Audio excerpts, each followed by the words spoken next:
Hey guys, welcome back to the Vice Casting Couch, episode 28, season 1. Today we have Ryan. How's it going, Ryan?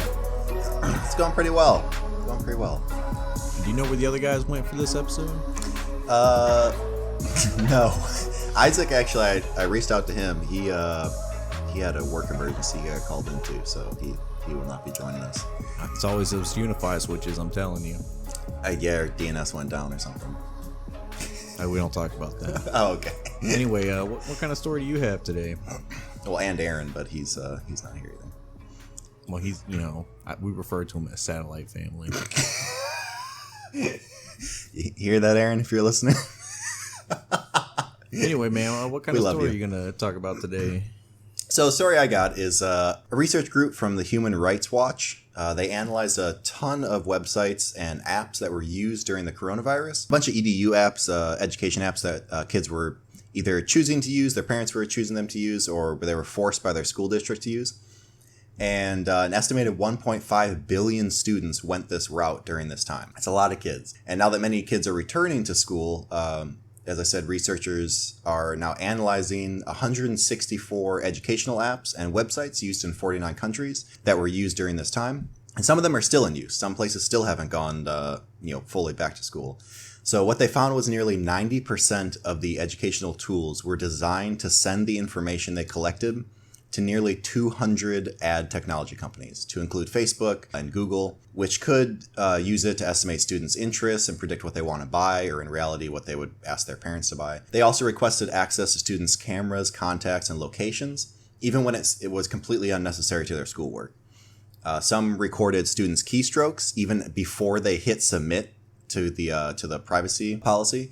As an example, the learning app Schoology, which was and still is heavily used in the US, has code in the app that would have allowed it to extract a unique identifier from the student's phone, which is then made into an advertising ID and sent to marketing companies, and then used to track these kids across a myriad of different apps. So even after they closed out, it still tracked them around different apps and devices, and built a profile around them, so then it could sell that to different companies so they could market products to these kids. Another is the website ST Math, which says it's a visual instructional program for as early as pre-kindergarten students, was shown to share user data with 19 third-party trackers, to include, again, Facebook and Google, and then also Twitter and Shopify. And this is all after YouTube was fined millions of dollars for taking kids' data years ago, and Facebook was found to knowingly be hurting kids psychologically.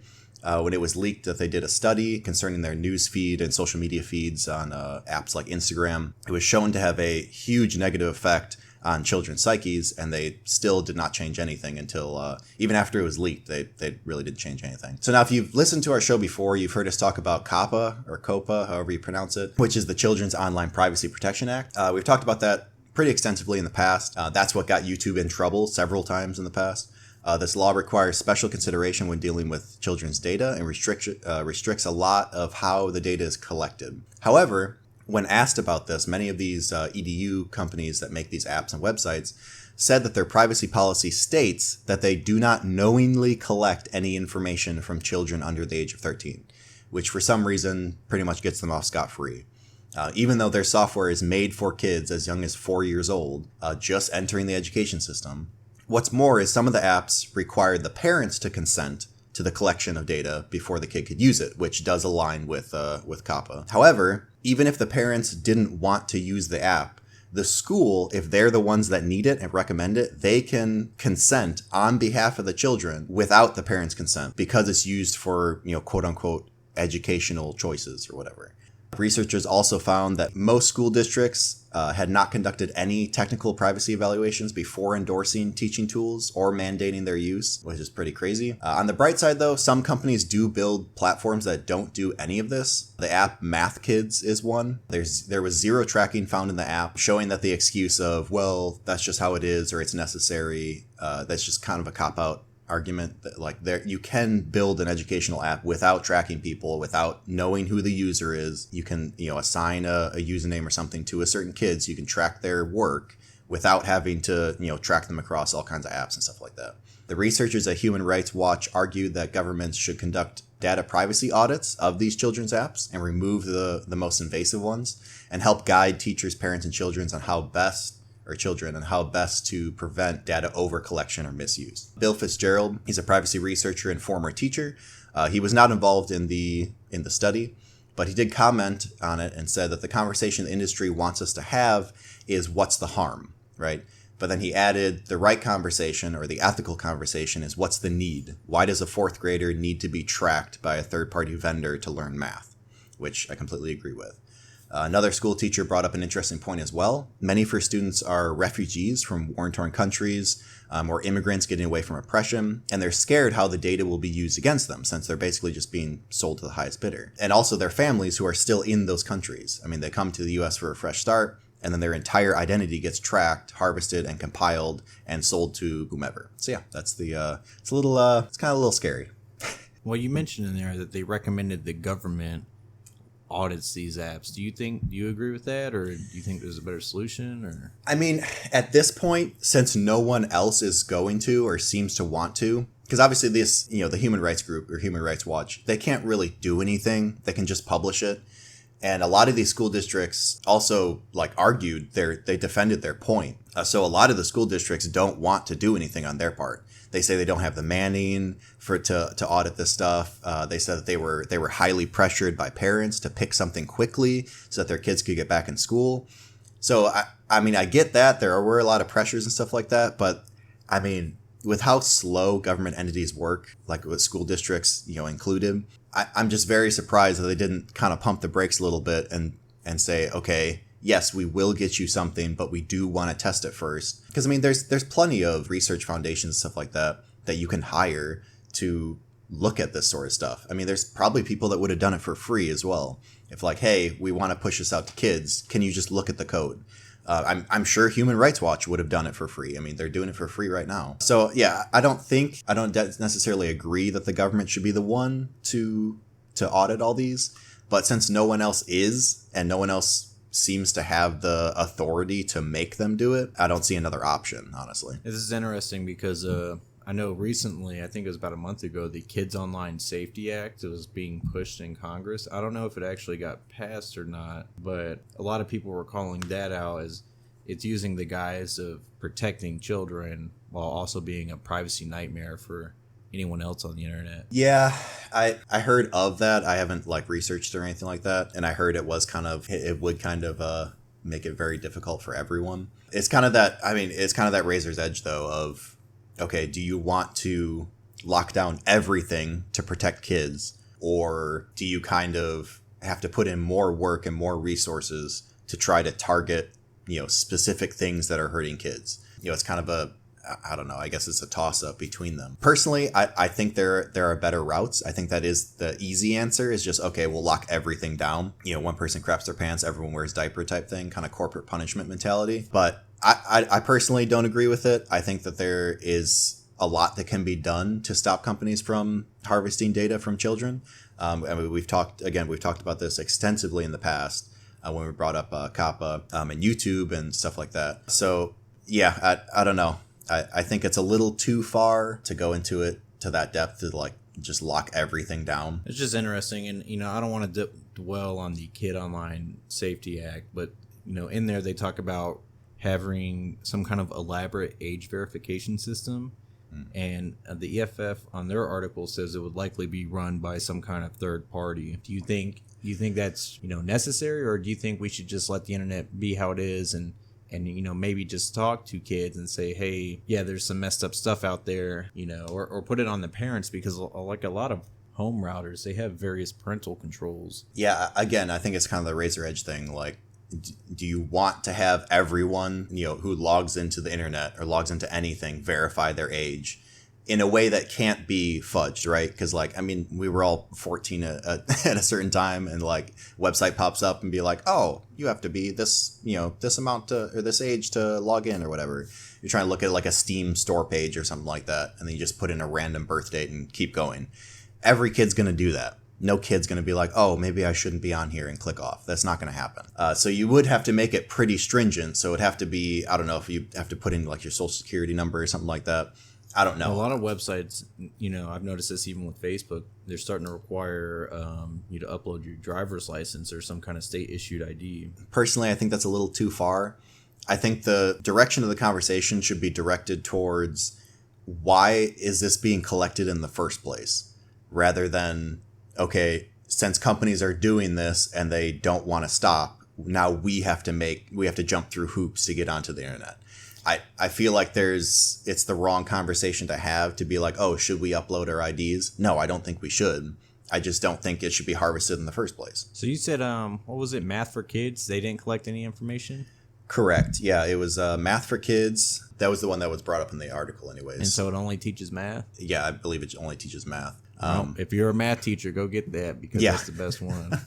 Yeah, the Human Rights Watch, they researched that one. They said it had absolutely zero tracking that was found in the app. They reached out to the people and they said, yeah, the guy who owns it, he has kids of its own.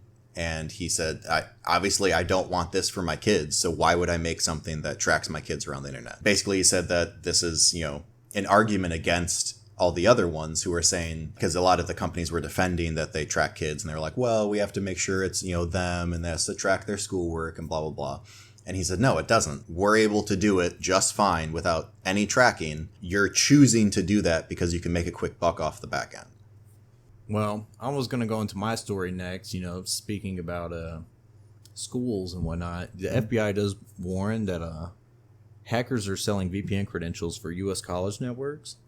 They said the exposure of sensitive credentials and network access information, especially for privileged user accounts, could lead to subsequent cyber attacks against individual users or affiliated organizations. They've also noticed that mainly involves spear phishing and ransomware to carry out these credential harvesting activities, and that they're being sold on Russian cybercrime forums for varying prices, but up to about $1,000. Amid this, they also point out that they could use brute force credential stuffing attacks to break into victim accounts, spanning multiple different sites and services.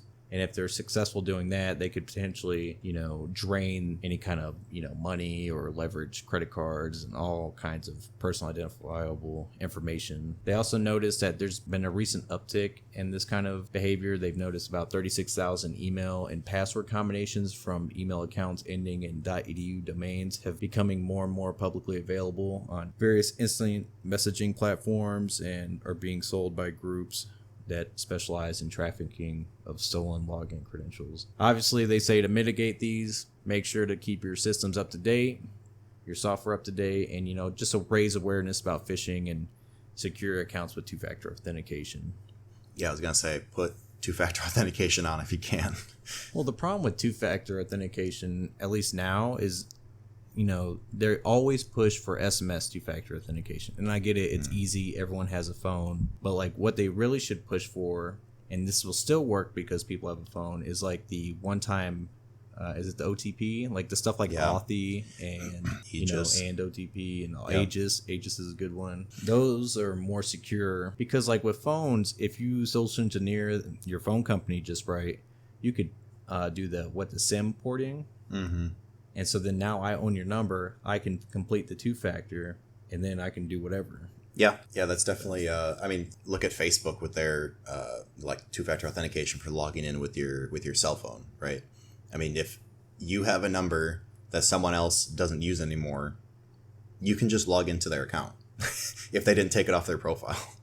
So, and I mean, I guess it's the user responsibility at the end of the day, but yeah, it's not very, it's not foolproof, I guess, if you just use the SMS or even the email or whatever. If someone, hacks your email, then they pretty much have two-factor authentication for everything. Well, and that's what I was going to bring up. If more and more sites started adding support for like YubiKeys that use, I think it's the U2F protocol, and then I think the other one's FIDO, we would have way better security because that gives that that second factor that like something you own. Not everyone, you can't just steal a YubiKey. Like you can't call T-Mobile and impersonate me and get a YubiKey. That's not how that works. So would that be like a key fob type thing?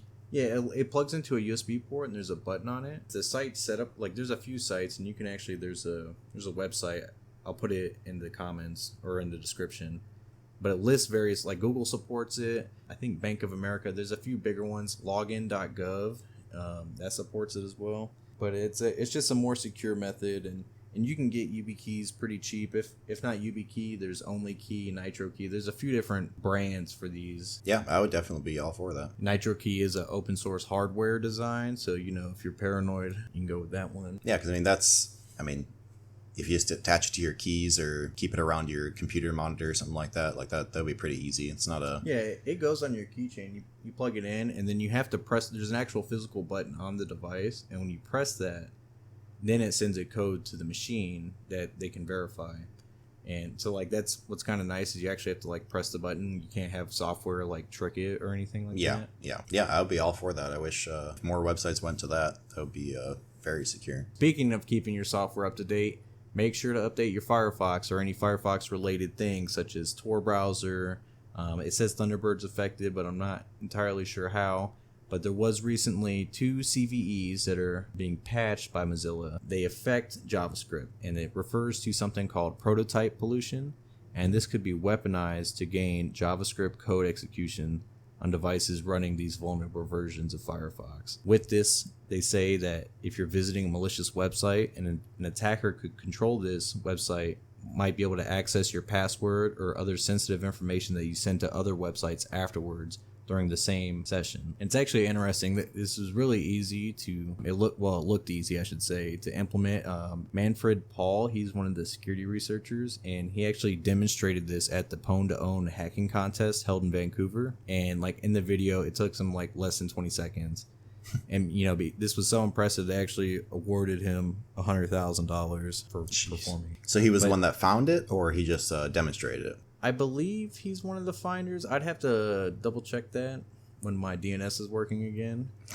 But it is, they do say that even if you are using one of these older versions, what you could do is just disable JavaScript. Or if you're in the Tor browser, use the safest security level, and that'll fix it because it just disables JavaScript altogether. Yeah, it's usually a good call. They also wanted to note that if you're using Tails, make sure to update to the 5.1, which comes out May 31st. All the Tails before that will include the old Tor browser bundle, so make sure to update or disable JavaScript 1 and 2. And what was the version of Firefox? I think it was 100.0.2. Okay. If I remember correctly. This affects everything from your Firefox on your browser, but also Firefox on Android. So if you're running that, I'm not sure what the version would be for that one, but make sure to just keep all this stuff up to date. They also wanted to point out that this is only for the browser, and it doesn't break the anonymity or encryption provided by Tor. So if you're using Tor or Tails, you should still be fine. It's just, it could potentially pilfer stuff like passwords, private messages, personal information, stuff like that. Or just get NoScript. Oh, yeah, NoScript is great. It will break everything, though. Half the websites don't work. For real, I have that. Well, and that's the thing. If you disable JavaScript, it'll break them all, too. Yeah, that's true. It's not like the early 2000s when you could just click a web page and it looked good. Yeah, there's just today, trying to log into some websites and stuff like that rely heavily on JavaScript. It always catches me off guard when I'm like, this website looks different. I gotta disable NoScript to log into this. Okay. Real quick, I just wanted to throw something in there. If you're an AMD fan, there's some good news. They're showcasing their Ryzen 7000 CPUs that are, I think they're on AM5, the 5nm Zen 4 architecture. Oh. They're going to boast up to 16 cores. According to Lisa Su, they will run significantly above 5 gigahertz. Jeez. And we're seeing about a 15% performance increase on Cinebench's single-threaded benchmark. Wow. That's pretty exciting. Bump. They're also going from the pin grid array to the LAN grid array, so similar to Intel. They say due to the signal integrity that it'll be better that way. Well, maybe that'll drive down the prices of the last generation. I can upgrade my stuff. And we'll see. There's still really. I think there's another AM4 processor slated to be released soon, but this will be rolling out. I don't know. I can't find it at the moment. But it will be rolling out soon. They do mention that it will also have the new DDR5 and the PCIe 5.0. Nice. It's going to have a lot of improvements. I'm kind of excited. It will say it will retain the AM4 cooler support. So if you have a heatsink made for AM4, that should work as well. But you won't be able to use CPUs based for AM4, if that makes any sense. I think so. So it's not AM4. No, it'll be AM5. That's their new socket because, like I said, they're going to the Oh, Language I see. array. Okay. Yeah. But it will basically be about the same size, so you could use a heatsink and it'll use the same mounting. Okay, but you couldn't just upgrade your AM4 motherboard with the new CPU. You'd have to get a new motherboard. Yeah, you'd have to get a new motherboard. There's a new chipset, the X6780. Oh, and X670. My bad. But yeah, there'll be new chipset, new socket. They do say you can have up to 14 USB 3.0 ports. 20 gigabit per second via USB-C. All this good stuff. So it seems really exciting. They showcased off a 16-core chip that hit 5.5 gigahertz on the clock speed. So pretty excited, giving Intel a run for the money. I think I see a new build in my future. Man, as long as they can keep up with stock, these new egg lotteries aren't hitting anymore. Yeah, it's been getting better because I've been on the market for a new GPU for a while, and they have come down a bunch in price. Oh yeah, the past couple months we've seen them come down substantially. They're still not where they should be. But no, they've come down from their like $2,000 a pop. Yeah.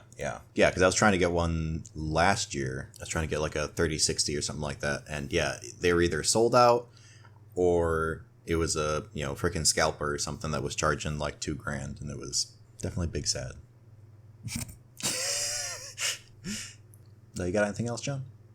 No, that's about it for me. Any parting shots? Yeah, I just want to thank Ryan over here for breaking my DNS. Every time I try and click on something to verify the information I'm reading, the webpage will say server not found. I can't. I'm surprised the podcast is still working. It must be IP based or something. But it's not my fault that your servers are so loud that it almost drowns out your voice. No, that adds character. They know I'm in the action, live in the server room. Oh my goodness! Breaking news about Russian cyber criminals. What's the North Korea one? The Panda. Something what I'm like talking that. about? Yeah, Sleepy Panda or whatever. Oh yeah, we got all the Sleepy Pandas. Let me tell you. But yeah, it was extremely loud and sounded like a prop plane. Should I turn it off for him?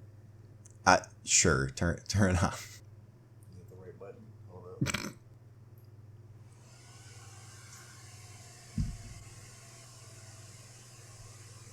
It's not even that loud.